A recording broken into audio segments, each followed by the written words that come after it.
Have you ever had an uncle or an aunt who keeps telling you to get married? Here, Shakespeare is that uncle. Hello and welcome. This is G3 and you're listening to me on Literature G3.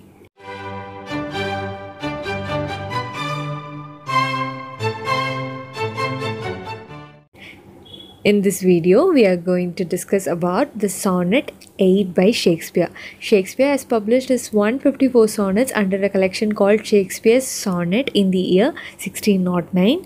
In those sonnets, first 126 are dedicated to a person called W.H. Shakespeare has written the first 17 sonnets in which he urges the guy to get married. Being one of those sonnets, in this sonnet, poet urges the guy to get married. He compares singleness and marriage life to music. And let us now see this sonnet line by line. Music to hear. Why here is the music? Sadly. Music is something to be enjoyed. Why are you even listening to it? Sadly. The poet is asking this question to W.H. Sweets with sweets war not, joy delights in joy. Here the poet compares music, sweet, joy, all things that are good. You should only get good emotion out of it. Why do you feel sad out of these good things? That's the question the poet is trying to ask the fair youth or WH. The next lines, why lovest thou that which thou receivest not gladly? Or else receivest with pleasure thine annoy. Here the word receivest means receive to get. The youth is receiving something that annoys him, something that irritates him very gladly. At the same time, he is not receiving something that is good for him. Now, do you have the question what he is receiving? Wait until we get the last line. Next lines, even the true concord of well-tuned sounds by unions married do offend thine ear. Here the word concord meaning agreement.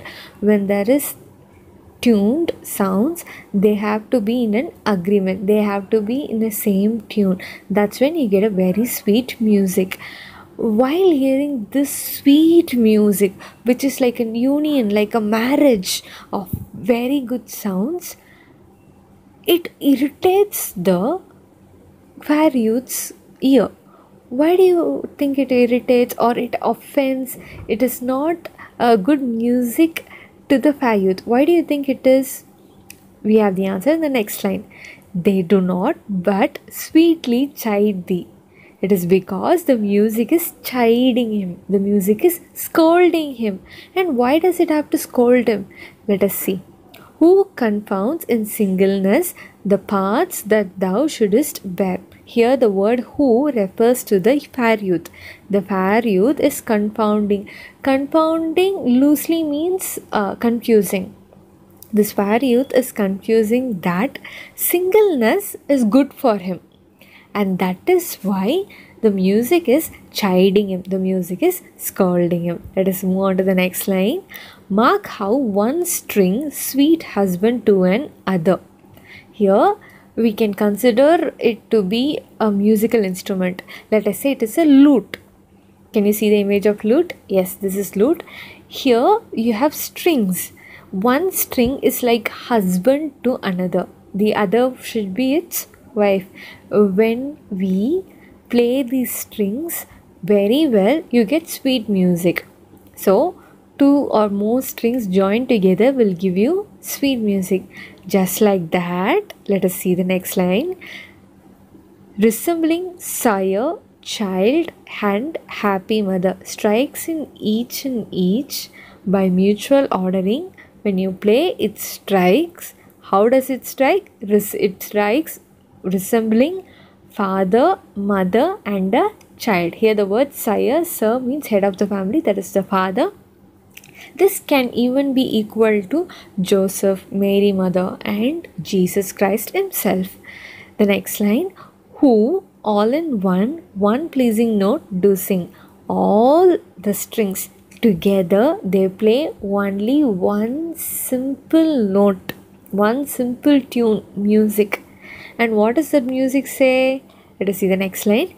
Whose speechless song being many, seeming one.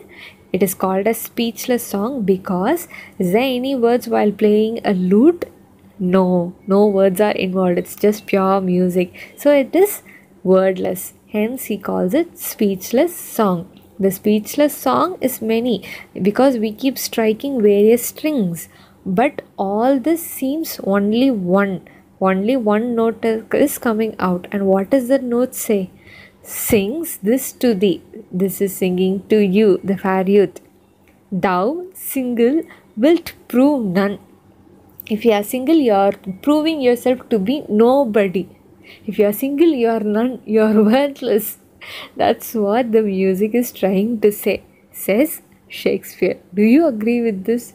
Because a lot of people now say being single is something great. And look at Shakespeare. And you cannot expect anything better from a person who has got married in the age of 18. Okay, jokes apart. So we'll quickly summarize the entire sonnet. What did we understand? Music is something that is bad according to the person fair youth. Why does he see it as bad? Because the music is chiding him. It is chiding him, telling, go get married. If you are single, you are useless, nothing. Just like our mothers say. Oh my god, I can't stop making fun of this sonnet. Okay, let us quickly see the structure of this sonnet. Sadly, joy, gladly, annoy. AB, AB. Sounds, ear, confounds, beer. CD, CD. Other, ordering, mother, sing.